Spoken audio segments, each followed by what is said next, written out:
What is going on, good and wonderful people? Here to bring in our video.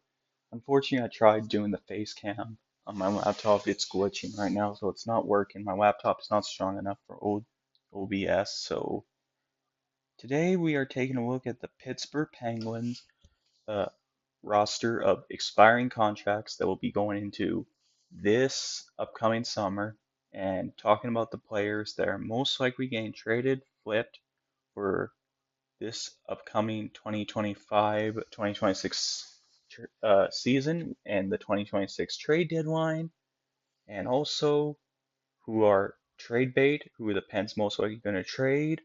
So, and I'm sorry, this is the format I have to do since this unfortunately isn't probably, I don't have the best equipment for now. I could go on NHL 25. Maybe I'll sometimes have to switch formats from Facecam to this, but this is going to have to be for now. So the Pens have missed the playoffs for the last 3 seasons, and they're most likely going to miss it for the fourth time for the 2026 playoffs. They're going to miss it for the fourth time for the playoffs in a row. And Kyle Dubas, president of hockey operations and also general manager, still hasn't come out and announced an official rebuild, but I think this is going to be the year they finally embrace it. And oh yeah, we're also on Puckpedia, so I think Kyle Dubas is going to finally embrace it and move a bunch of veteran players and expiring contracts and try to get something better than nothing for bottom six players and bottom players that could be there for injuries for teams. So, and Crosby, Malkin, Letang, the big three are still here, and Erik Karlsson, the fourth guy, but for now. So let's get into it. Who's most likely getting traded and who's most likely not? So the Pens have been stocking up on draft picks the last few years. Good on Kyle Dubas, and they're most likely going to want more and some top prospects. So let's get going. So starting off with Sidney Crosby, he signed for $8.7 million contract for 2 more years, and he will be a UFA, uh, unrestricted free agent in 2028. But he's not going anywhere. He's going to retire as a Pen when unless he wants to be traded and go for one last glory run to get a fourth Stanley Cup before his career is over. He's 38, first line centerman, and but I don't think he's not going anywhere. Next up is Evgeny Malkin, age 39 now, turned 39 July 31st on a final year of a $6.1 million contract. He's a UFA next year for 2027. And this is an interesting one. I've talked about Evgeny Malkin possibly being traded, maybe, or signing somewhere else, or go to finish his career in Russia's the KHL. Like, there's interesting thoughts on this. Like, if Kyle Dubas doesn't want to re-sign him, does he walk? Do the Pens trade him? Like, it's going to be interesting. And what would Malkin get?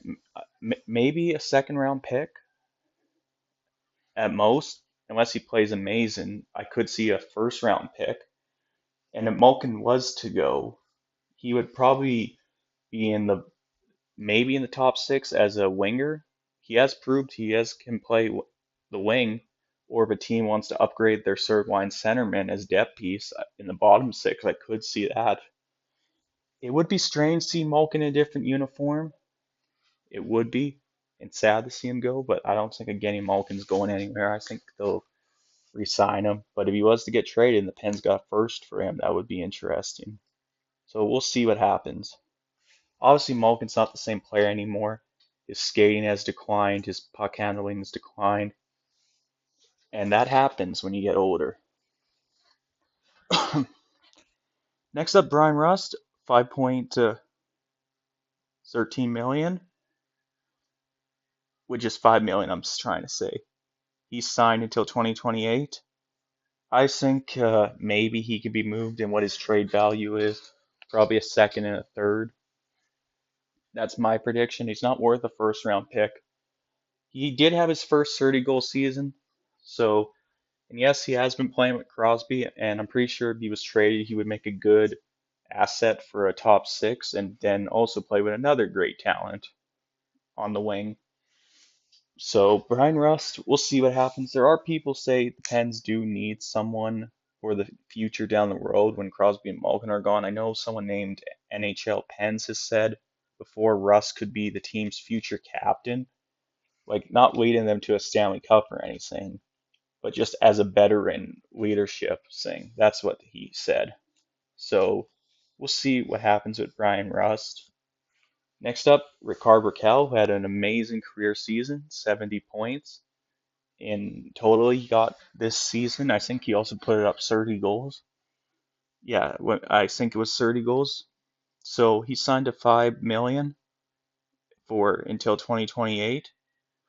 The Pens are most likely going to want it to hope to get this guy out before the start of this season, or also hoping for the Pens to have that repeat success Rickard Rakell had, have another career season and get a first round pick and maybe a middle six forward. That's what they're hoping for, probably. And he shoots right, same with Brian Rust. So yeah, a team could take on the contract. Maybe the Pens retain salary for a bit, but who knows? Kevin Haynes, center, left winger, probably next to maybe a fifth round pick or something. Nothing special you would get out of him unless you want to like give a fourth or a second. But I think he's just worth a fifth round pick, and he has a $3.57 million contract. He's a UFA this year. He's getting moved. Thomas Novak, I could see. Don't know what his trade value is. Anthony Mantha, who's mostly going to will try to like have a fresh start, get some points, and then I can see him getting traded. I think the Caps traded uh, a first round pick to get him, if I remember. Let's just take a look where he played last time. Red Wings. He was drafted by the Wings, I believe so. Yeah, Washington did trade for him. So he's mostly going to want to have a fresh start and find his game. So I don't know what the Pens can get for him. Dathan Hayden, bottom six piece, $2.25 million contract, which is 2 million and some 2 million. Left wing, center. At most, you're probably going to get like a very later round draft pick, and that's it.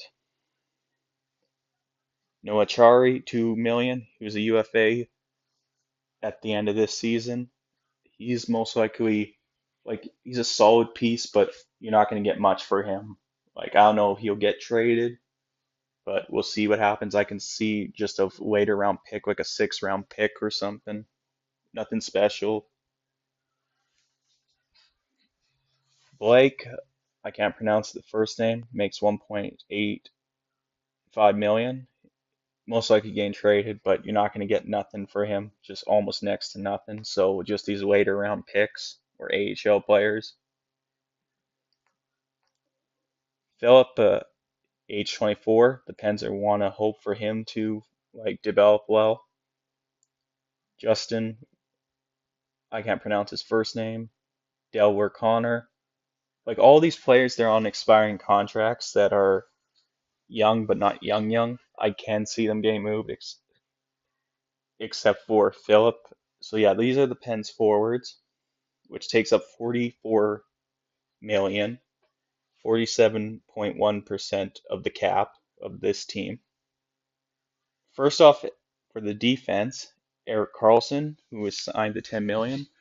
I was hoping the Pens can get a first round pick for him, but I think he's declined now, and I think he's going to show more decline. And that happens when you're at that age, at 35. He did have that resurgent season with San Jose where he scored 100 points. Then the Pens traded for him in a first round pick to get Erik Karlsson by Kyle Dubas his first summer. He's a UFA in 2028. I think the only way the Pens get a first round pick is if he puts up impressive numbers and a decent or maybe a top prospect if he has like a resurgent season again. But I don't think that's going to happen. I think at most he's probably worth a second round pick at this point in his career. So, and you probably have to retain salary. I might have said that already. I do get absent-minded a lot. So, yeah, 5 million. It would be 50% of retaining that salary. We'll see what happens, but I don't know if Carlson's going anywhere. But hopefully they can get a first round pick for him. Next up, the third in command, age 38, right D man, Chris Letang, who is signed for 6.10 million until 2029, and that contract's going to end when he's in his early 40s. So I know I made a video talking about Chris Letang if he'll even play next year because of that surgery on his heart. I hope he can play. I want to see Letang play, like, and just make a legacy of being the best Penguins player of the defense, like which he is. He is. Like he has the most cups out of a Penguins defenseman. But what worries me is that a health issue can happen. Like I'm no doctor or anything. I'm not gonna say anything about the heart, but it just worries me. Plus he's also had two strokes. You gotta remember that. So I don't see Letang going anywhere. I think he's gonna retire a Penguin. Worst comes to worst is that he has to hang up the gloves and he would be on long-term injury. So, and the Pens would probably never trade his contract. He's the he's been a hell of a player. It sucks he's never going to win a Norris Trophy in his career, but I'll take those three Stanley Cups. I'm pretty sure he takes it too. Next up, Ryan Graves, 4 point something million, and this is one of the worst contracts in the NHL, signed until 2030. This is definitely not going anywhere. Like no one's going to take on this contract, so he's staying. Matt Dumba, 3.75 million. He's getting flipped. Like let's be real. Like don't get too attached to Matt Dumba, age 31, and I know he's slow, physical guy, but he's not going anywhere. Clifton Connor, he's getting flipped, and this guy, I don't know nothing about him. Could be traded next season for 2027. Not this upcoming. Shay Ryan, he's most likely going to get flipped, but he's not going to be for nothing. He's just going to be there for in case injuries for a team. And this guy, he's an RFA. And Tristan Jarry, no one's going to take on that contract. Absolutely no one. Unless he puts up like a really good, like 30 to 40 win season. No one's going to take on that contract unless a team's looking to upgrade their goalie. There have been rumors on the Oilers trading Jeff Skinner to get Tristan Jarry, but this is one of the worst contracts in the NHL next to Ryan Graves for the Penguins. It's one of the worst in total for these contracts, but this one is terrible because Jarry gets pulled multiple times. He wets in on the first shot of the team. He was in the minors. And could you imagine Tristan Jarry and Ryan Graves' contract, all that money if they were both sent down to the minors? Oh, Lord. Buyout cap charges. This is the final year they're paying Jack Johnson, who they signed when Jim Rutherford was GM in the 2018 offseason, and they regret that. Definitely. So, yeah, these are the Pens roster, and the only players that could get you first round picks, especially if they play really well and you retain salary, is if again Malkin, unless he has like a scores like 30 to 40 goals, but that's not going to happen.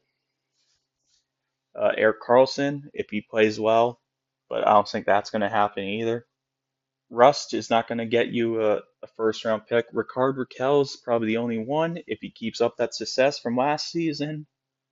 So yeah, these are the roster players that are probably most likely getting moved. What's your predictions for it? What do you think these players are worth?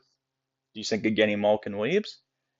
And where do you think? Do you think he'll be in a top six as a winger, or do you think he would be in a bottom six role as third line centerman if teams wanted to upgrade their third line?